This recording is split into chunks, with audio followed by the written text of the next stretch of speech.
Hey, welcome back everybody. So this is your first sample question on the topic of adopted children. Remember that we talked about how big of a topic this is really. So it deals with the Hague Convention. We have to think of the requirements of the parents. We have to think of the requirements of the child to be adopted. And of course those procedures where the child can transition into either permanent residence or citizenship. So there's a lot of little pieces to connect in mastering the topic of adopted children.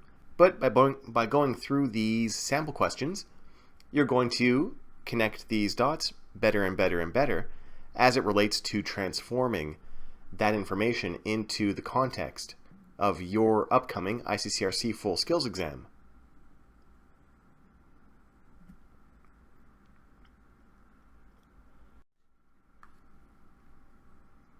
Now the first question we are going to deal with today deals with Adal. So Adal calls you because he has been trying to learn about Canada's adoption policies, because he and his wife would like to adopt a child they met while vacationing in Mozambique. The child they met was through a church organization, and this organization informed Adal and his wife that the child, Bert, is an 8-year-old orphan who lives on the streets and begs for change from tourists. He sleeps at the church and attends school whenever he can. The church director, Adal, and his wife all agreed that it would be in the best interests of the child to be adopted and grow up in Canada, as his life will be very difficult in Mozambique, and he might be recruited by one of the gangs as he gets older. They contact the local Canadian embassy to find out more information about adoption, and are informed that the Mozambique Adoption Board is the governing body for adoptions in Mozambique and does not recognize international adoptions as being legal. However, Adal and his wife were happy to have been informed that they are certain to meet all of the requirements set forth by the Canadian adoption authorities. What would you advise them with regards to the immigration side of their adoption plan? And now we're left with our potential answers. So we have A, they will not be able to sponsor Bert for Canadian immigration. We have B, they will be able to sponsor Bert for Canadian immigration if the Canadian adoption authorities recognize the adoption, and regardless of whether or not Mozambique recognizes the adoption. C, they will only be able to sponsor Bert if they co-sponsor him. And D, they will not be able to sponsor Bert for immigration unless they get permission from the church in Mozambique. So you can see this is a pretty complex question dealing with a pretty complex topic. So if you'd like to press pause and try to come up with the answer, that would be recommended.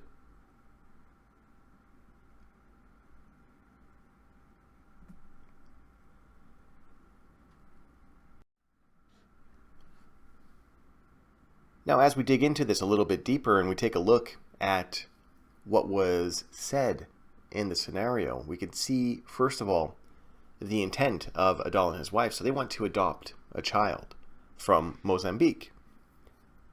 Okay, they give us the age of the child, because remember, we have all of those age requirements in adoption, independent children, in orphan family members as well. Okay, so we have their relationship with the church director, and they all agree that it's better for Bert if he grows up in Canada. Okay, so remember, the best interest of the child plays a role in adoptions. And then we have information about who runs the adoption area of the government in Mozambique, and if they recognize or do not recognize adoptions from international people. And then we have another really important part which deals with the Canadian adoption authorities and how they say that the adults meet their requirements.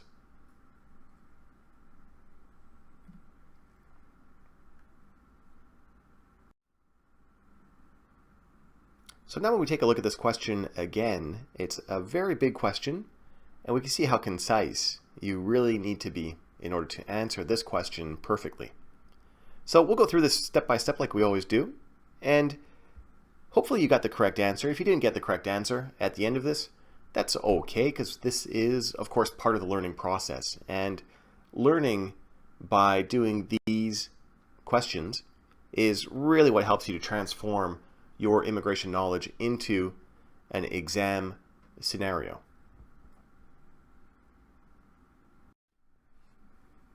So let's start with C. Now C says they will only be able to sponsor Bert if they co-sponsor him.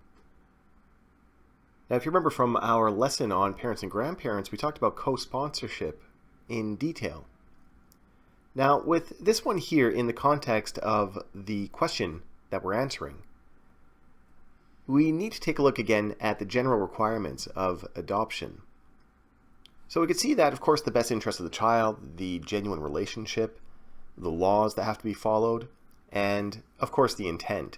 So not just to use this as an immigration tool. Those are the big requirements in adoption. Now, when we look at co-sponsorship of people in general, it's usually to meet the LICO requirements or some of the other requirements, but in this case, there isn't anything at all mentioned about this in the scenario. So from this, we know that C is incorrect.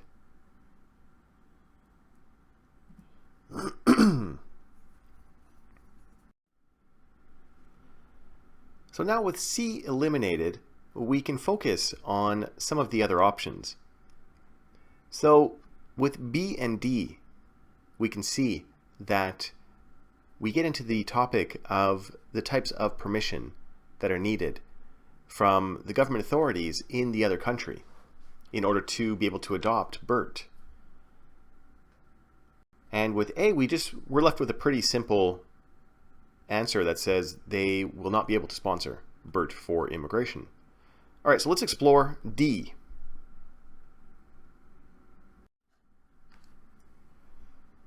Now with D, we can see that the answer provided to us is they will not be able to sponsor Bert for immigration unless they get permission from the church in Mozambique. Now, when we take a look at this through the scope of what we talked about before, which is the general requirements of adoption, remember that very generally speaking, you have 4 big requirements. So the adoption, of course, must be in the best interests of the child and create that genuine parent-child relationship. That genuine relationship has to sever those ties between the child's biological parents and the child. And the one that is important for us in being able to know if D is the correct answer or an incorrect answer is that they have to accord with the laws of the country where the adoption took place and also the laws where the adoptive parents live. We know that with the second part, the couple lives in Canada. If you remember from the scenario, they've received an affirmative response from the Canadian adoption authorities. However, when they say it has to accord with the laws of the country where the adoption took place, in this sense, accord just means agree with. And as we saw in Mozambique, they don't recognize international adoptions. Okay, and when we take a look at this a little bit further, it's not the church that is in charge of adoption, but it is the Mozambique Adoption Authority, as we saw before. So they wouldn't be able to get permission from the church, they would have to get permission from the Mozambique Adoption Authorities instead.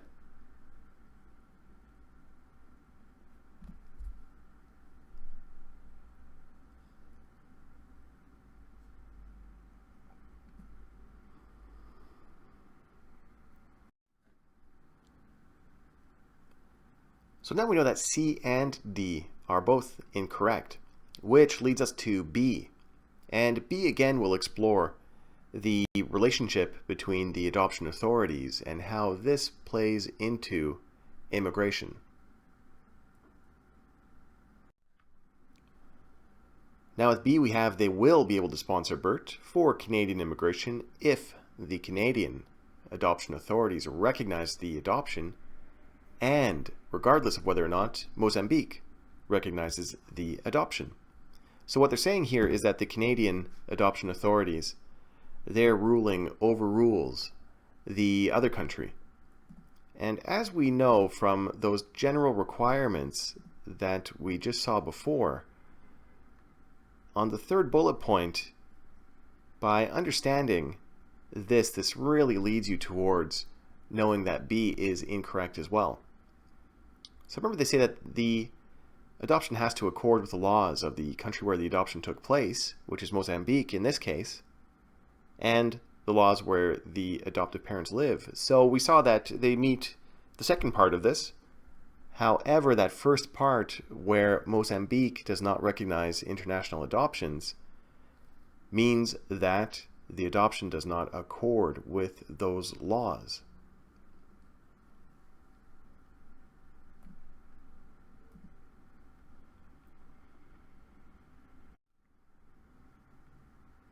So that leaves B, C, and D as incorrect. Now that means that A is the correct answer because, as we saw, they will not be able to sponsor BERT for Canadian immigration because the Mozambique government does not authorize international adoptions.